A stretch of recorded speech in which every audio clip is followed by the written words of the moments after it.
Let's talk about 8 hand technique tips that will drastically improve your drumming. So the first one is to loosen up, right? You might be squeezing really hard between your thumb and first finger, or you might be pulling the stick into your palm with these fingers, just grasping it really tight. So you don't want to do any of that. You really just want to barely hang on between your thumb and your first finger there, okay? So just barely hanging on. And whether you're playing from this stick height here or this, you're just barely hanging on in either case. Step 2 is you want to learn to bounce. So to really train that, we're going to go ahead and do an exercise where we drop our 3 fingers off the stick. And again, we're just hanging on real lightly, and then we're just going to bounce the stick. And anything we do on our right hand, we want to do on our left. Same thing, just bounce it. And once you get comfortable with that, and the stick's just bouncing back up to you, then you can add your fingers back on.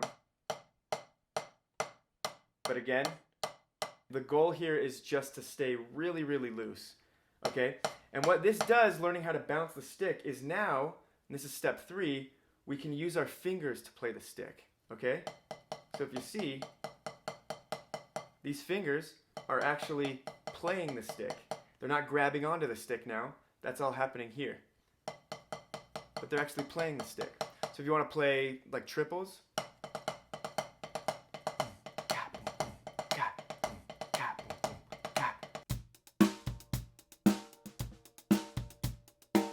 or doubles, right? The first stroke is the wrist, and then the second one is fingers. And that's how you can play doubles that are actually beefy and solid and strong and not just weak bounces, right?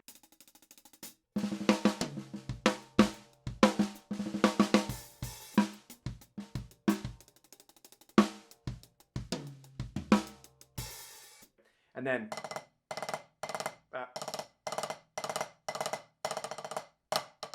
singles, right?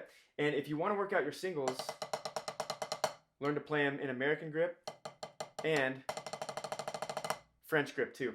French grip gives you great access to your fingers, right? So learn both grips. So that's step 3. Step 4 is we want to learn to play a downstroke. So instead of tensing up and smacking the drum, which will send shock up the stick and into our arm, and it's going to hurt, it's going to cause damage over time, we want to play really loose, and after the stick hits the drum and starts to bounce back up, that's when we let it hit the ceiling of our finger, and at the same time we pull the stick into our palm.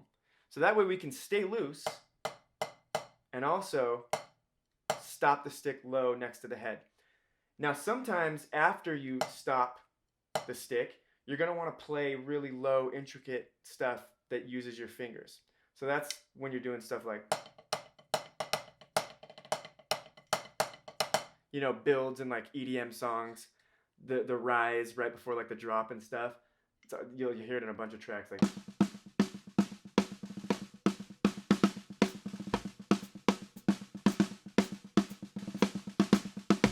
If you want to do that kind of stuff, when you stop the stick, you're going to want to have your thumb closer to the top, because that downward pressure from your thumb when you're playing the low, intricate stuff with your fingers is really important.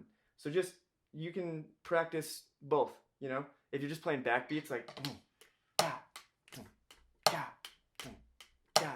it's fine for the stick just to hit this top part of your finger and to pull it into the palm with your fingers.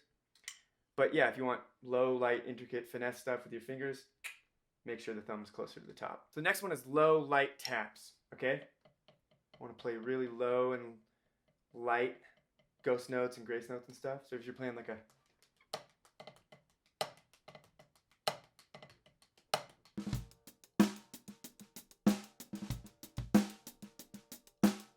that low stuff, it's all very, very loose. I'm using this first finger to play those doubles and the thumb's near the top of the stick, but I'm not holding on tight at all.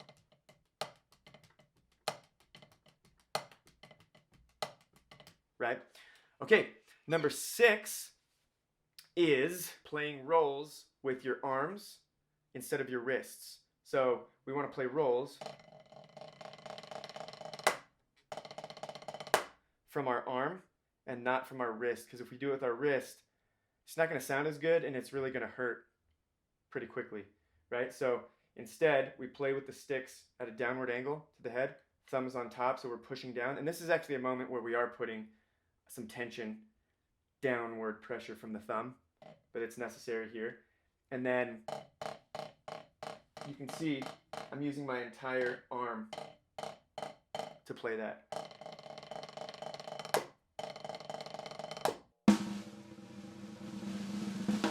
Right? If I loosen up the pressure, that's an open roll.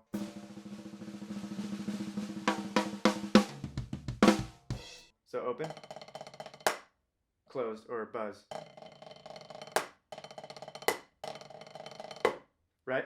And then two more. So 7 is the Moeller whip, right? And we use that. I use it all the time to get a quick accent. So if you're playing and you want to get accents in there, like this, you could try to raise the stick and play an accent, but it's quicker just to whip that in there, right? So with normally how I play, the bead comes up first. With a whip, the bead comes up last, and it's all coming from the arm. Bam, bam, right? Got a whole module on this on tempoleague.com if you're not getting this, but yeah.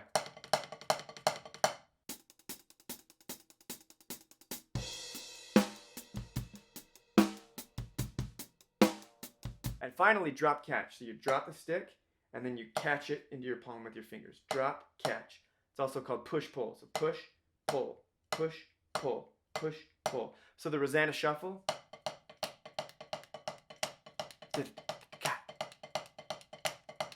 There's some Moeller going on there for sure, but we're also using drop catch to get that vibe, to get that feel.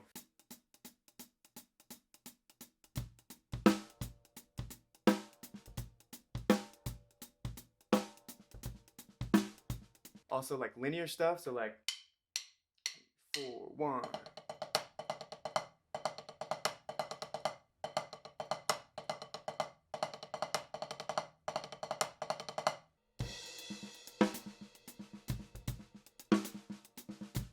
So those are some tips. I am planning on going into each of those steps in more depth, but just to know about those will really get you started on the right track to improving your drumming and to having a lot more fun. If you've hit a ceiling, you can get past that. I know it's annoying online to see drummers playing certain things and making it look super easy, and you have no idea where to start. So I was definitely there. These things helped me a lot, and I hope they help you too. Thanks so much.